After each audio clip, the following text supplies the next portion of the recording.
Hello, welcome to My Dreams Academy.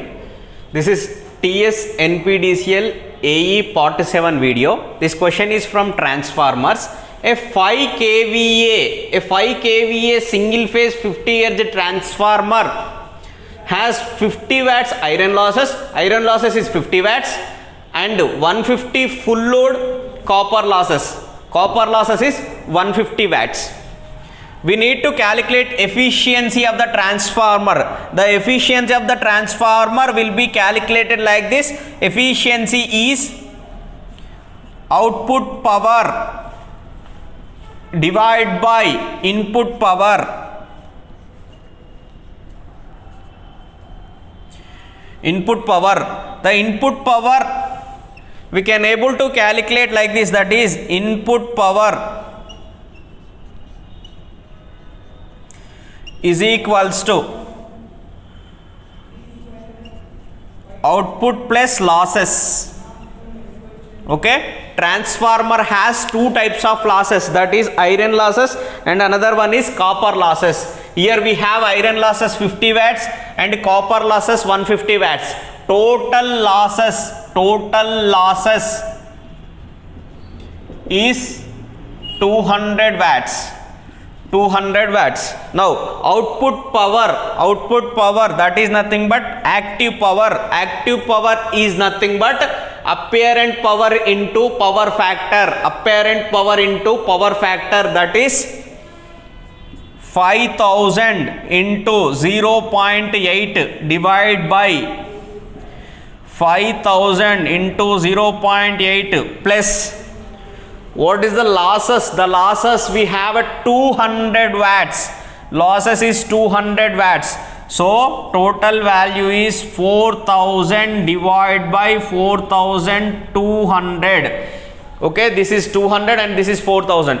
4200. 0 0 0 0 will get cancelled. It will give 40 by 42. That is nothing but 20 by 21. This value is greater than 0.9. So the efficiency should be greater than 90%. Okay, the answer is, so this is 80% and this is 85% and this is 75%. The only option which is having greater than 90, this is the answer. If you want exact value, 20 by 20 value is 0.954 something. Okay, we don't want to calculate entire value. Just by seeing the options we can able to select option D. And next question. Stop this, sir. Stop this, sir. Now the question number 62. The question number 62 is also from transformers only. That is in TT connection. That is Scott connection. TT is nothing but Scott connection. Scott connection, the percentage of tapping of main transformer and TZ transformer respectively. Generally the main transformer will be fully utilized. Main transformer will be fully utilized, that is 100%. Main transformer is 100% and TZ transformer is √3 by 2 times is utilized. That is nothing but 86.6% is utilized. But observe the options. The option A 50% and 86.6%, 50% and 50%, 86.6% and 86.6%, 86.6% and 50%. Actually the TZ transformer is 86.6%. So option will be whether A or C. Option may be A or C. But when coming to the main transformer, the main transformer will be fully utilized, that is 100% utilized, but no option is giving the 100%. But if you go in deep, okay, if you go in depth analysis, that is main transformer will be splitted into two parts, that is 50% and 50%. So answer is not 86.6% of main transformer. So the answer is 50% of the main transformer and 86.6% of the TZ transformer. Okay, main transformer is fully utilized, that is 50% and 50%. So main transformer is 50% and TZ transformer, and the TZ transformer is 86.6%. 86.6% of full load. Now we are going to see question number 63. Question number 63.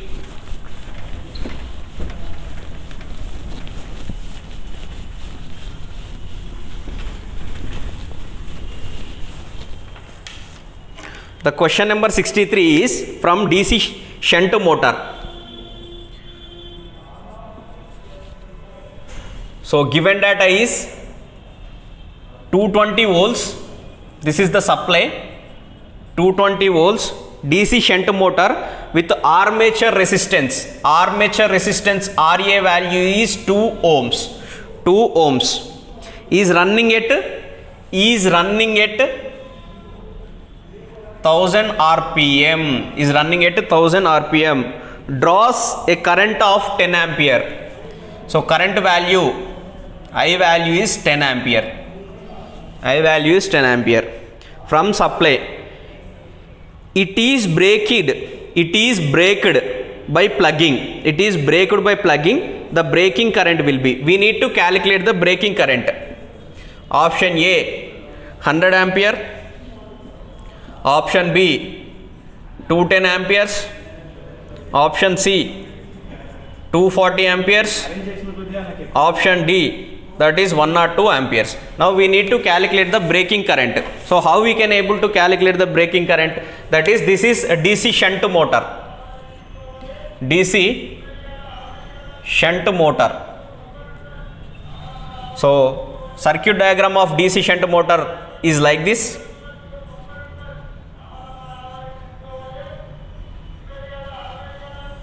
Armature resistance of a DC shunt motor is 2 ohm and input supply is 220 volts. The current drawn from the supply by the DC shunt motor is 10 ampere. And here the shunt resistance RS value is did not mentioned in the question. Now 220 volts from the supply voltage and 10 ampere current. 10 ampere current will draw from by DC shunt motor. DC shunt motor. So 10 into 2, total 20 volts. 20 volts is the drop, that is armature drop, and EMF, the EMF value is 200 volts. EMF value is 200 volts. Now we need to calculate the braking current. Braked current. So braked current, when we have to calculate the braked current? When this EMF is reversed. When this EMF is reversed.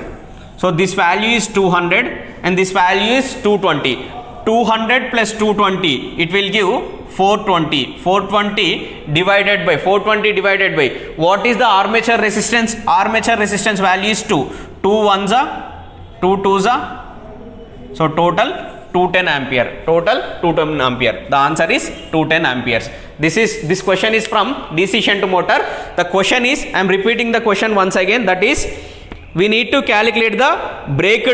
It is braked by plugging. Okay, braked by plugging. Plugging is nothing but we need to reverse the plugs. That is nothing but we need to reverse the EMF polarity. We need to reverse the EMF polarity. Then we need to calculate the braked current. We need to calculate the braking current. The braking current will be calculated after reversing the terminals of EMF, that is 220 plus 200 divided by 2, that is 420 divided by 2, that is 210 ampere. Now we are going to see question number 64. This question is from induction motors. Very simple question only.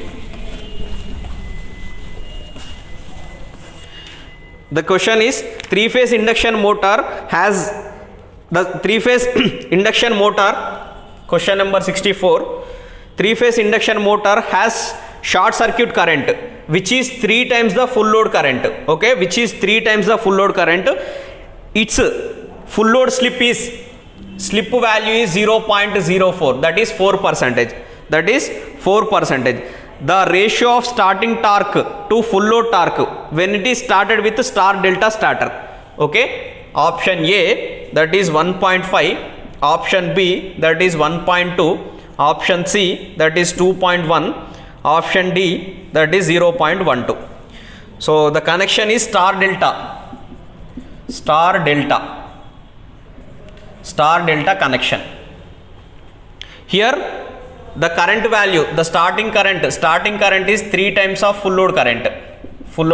We need to calculate the ratio of starting torque to full load torque. So the formula for this one is T start divided by T full. The ratio of starting torque to that of full load torque is equals to, here it is star delta connection, so 1 by 3 and I start divided by I full load whole square into S full load, that is slip at full load. T start by T full load we need to calculate 1 by 3 I starting by I full load, that is nothing but 3 square is 9. So S full load value is 4 by 100.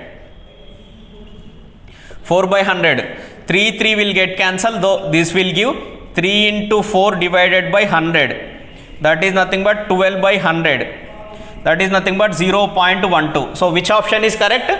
Option D is correct. Simple Anna, very simple.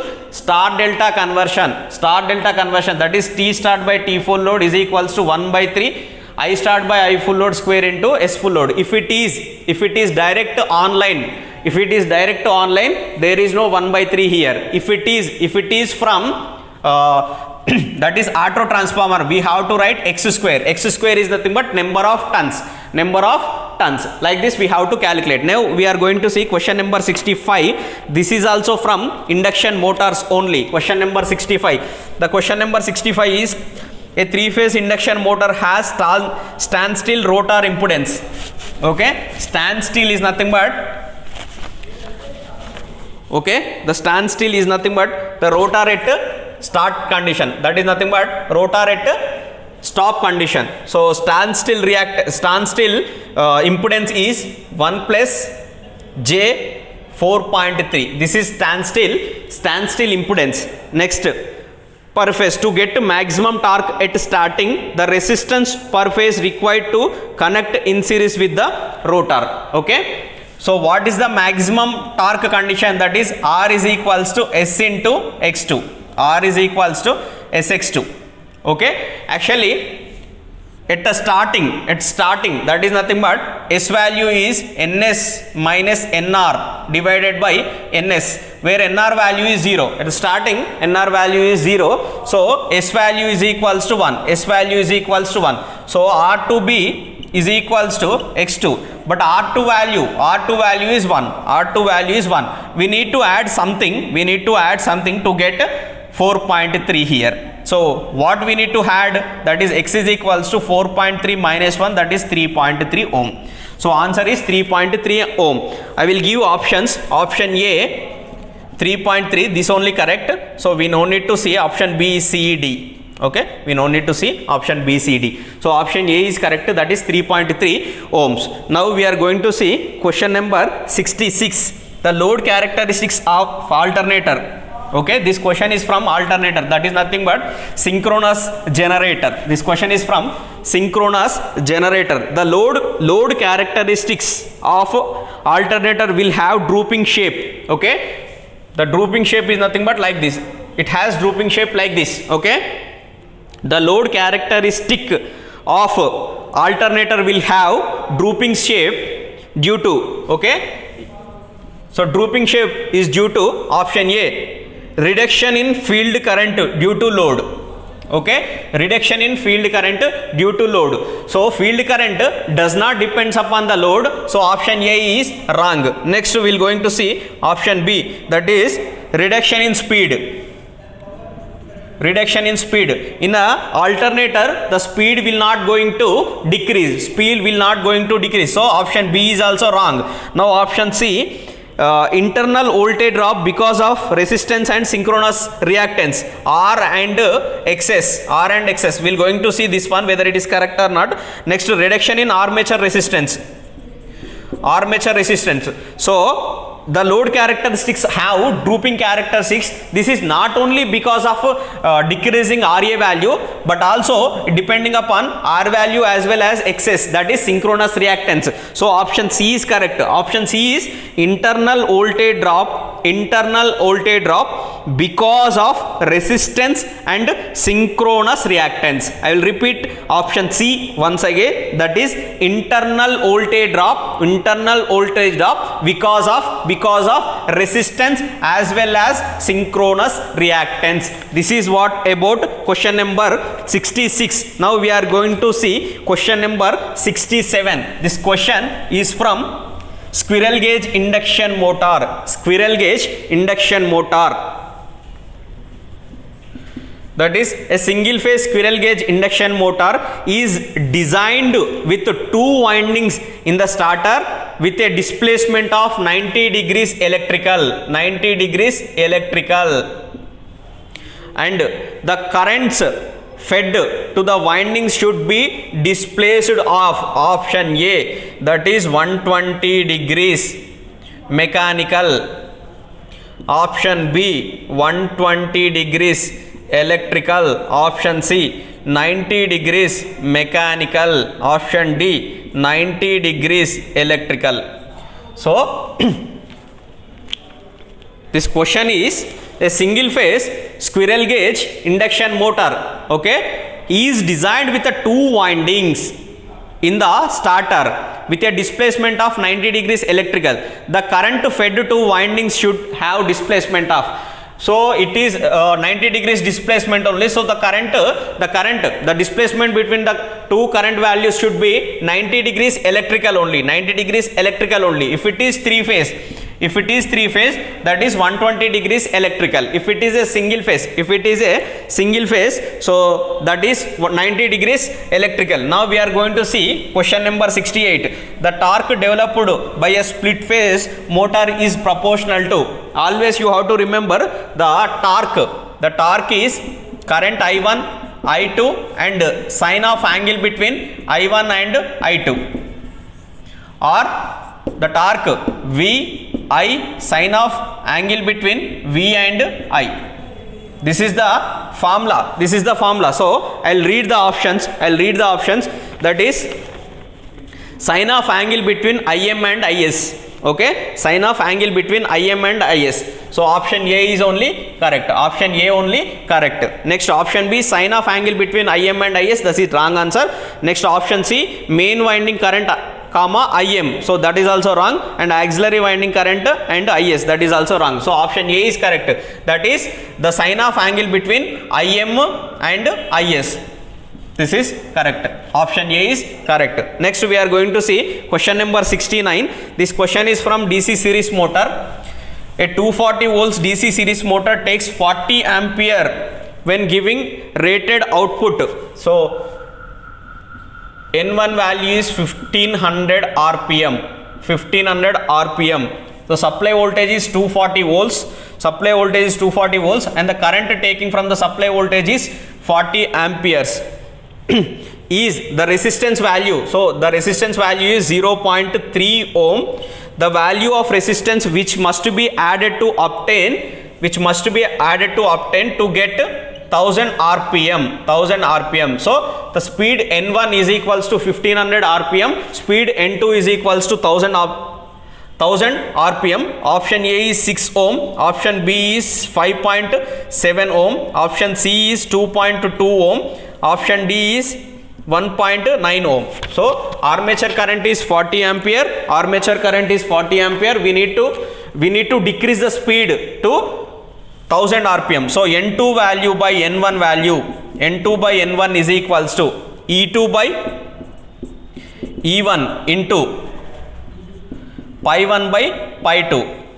Okay, N2 value is here 1000 RPM divided by N1 value is 1500 RPM. 0 0 0 0 get cancel, that is 5 2s are 5 3s are 2 by 3. Now E2 value, we need to calculate E2 value. How to calculate E2 value? E2 value is E is equals to V minus IA RA, where V is the supply voltage. The supply voltage is 240 volts.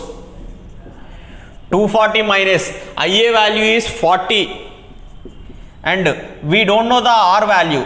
So I am assuming R value is equals to one unknown, that is X divided by 240 minus E1 value will be calculated like this, that is 40, and we know resistor value already, that is 0.3. Resistor value is 0.3. 2 by 3, 240 minus 40 into X, we need to calculate this X value. From that we need to subtract to 0.3 value, because already 0.3 value is there in the circuit. Now that is 2 by 3 into 240 minus 40 into 0.3, that is 240 minus 12. 240 minus 12, which is equals to 240 minus 40 into X. So 2 by 3, 240 minus 12, it will give 228, which is equals to 240 minus 40 into X. 3 ones are, 3 sevens are, 3 6 are. So 240 minus 2 into 76 is equals to 40X. So it will give 88 is equals to 40 into X, where X is equals to 88 divided by 40. 4 ones are, 4 twos are. This will give 2.2 ohm.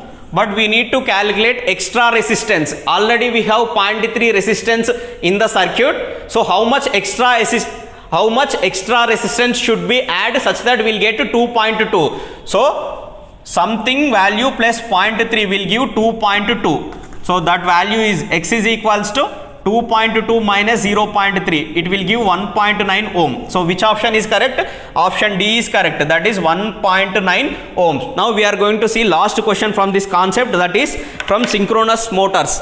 The question is 70, question number 70, that is from the following three statements, which of the alternator will give correct? Okay, we have provided 3 options. In these 3 options, which one is correct? Option first point. The first point is V curves of synchronous motor give relation between armature current and power inputs. Actually, we have V curves and inverted V curves. So inverted V curves will give power factor with respect to field current. Next, this V will give armature current IA with respect to field current. But it is mentioned that V curve. Actually, V curve is relation between IA and IF, but it is mentioned that V curve of a synchronous motor give relation between armature current and power input. So first one is wrong. Next, second one, that is in a 3-phase alternator, the ratio of phasor sum of induced EMF per coil to arithmetic sum of induced EMF per coil is known to be coil pitch factor. So Kp value is that only. Kp value is nothing but it is the ratio of phasor sum of induced EMF per coil to arithmetic sum of induced EMF. So second one is right. And third one. So third one is when a transformer is a no load condition, the induced EMF in a primary and secondary winding is in phase with the main transformer. Actually, this is the transformer. This is the transformer vector diagram. This is V and this is I, and this is I working. This is main component. So this is working component, and this is magnetizing component, and this is I naught. Here it is mentioned that when a transformer is no load, the induced EMF in the primary and secondary. So V, voltage V, applied voltage V, after 90 degrees I will come, then after 90 degrees we will have the primary EMF, then after E2. So E1 and E2 at a no load condition is in phase with each other. So second one and third one is correct. So option A from this, option A, that is one is false, second one is true, third one is true. So option A is only correct. We no need to check B, C, D. So thank you everyone. This is what about 61 to 70 questions. We are going to do remaining questions in the next video. Thank you all.